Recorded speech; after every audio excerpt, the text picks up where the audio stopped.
Di Gian Antonio, engine video aksi overtake dramatisnya terhadap Zarco.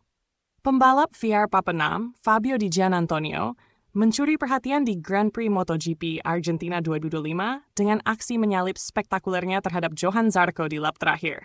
Manuver berani yang ia lakukan di tikungan 11 itu membuatnya mengunci posisi kelima dalam balapan utama.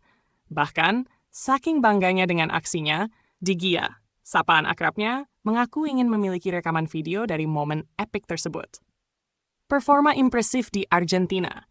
Aksi di Gian Antonio di Termas de Rio Hondo menjadi bukti bahwa ia semakin menyatu dengan motor Ducati GP25.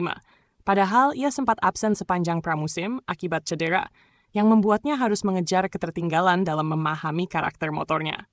Sepanjang akhir pekan di Argentina, pembalap asal Italia itu tampil solid. Ia berhasil finish di posisi kelima dalam 2 balapan, sprint dan race utama, membuktikan bahwa kecepatannya semakin kompetitif.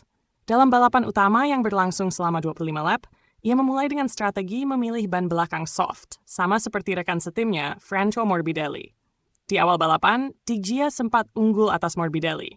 Namun pada lap kedua, Morbidelli melakukan manuver agresif di tikungan 2 yang membuatnya kehilangan posisi dan harus berhadapan dengan Brad Binder dari KTM.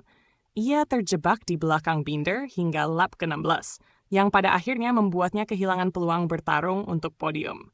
Meski demikian, Di Gian Antonio tidak menyerah begitu saja.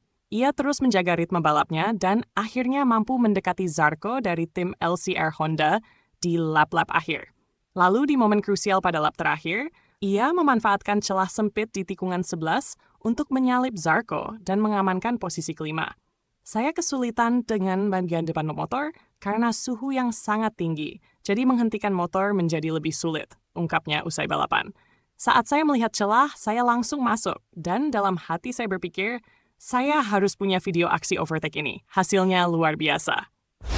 Kegagalan podium yang bikin geram. Meskipun puas dengan performanya, Di Gian Antonio tak bisa menyembunyikan rasa kecewanya karena gagal naik podium. Ia mengakui bahwa kemajuannya di Argentina jauh lebih baik dibandingkan dengan penampilannya di Grand Prix Thailand sebelumnya. Kalau kita bandingkan dengan akhir pekan di Thailand, ini adalah peningkatan besar, ujarnya. Di Thailand, kami hanya menargetkan finish di 10 besar atau 15 besar.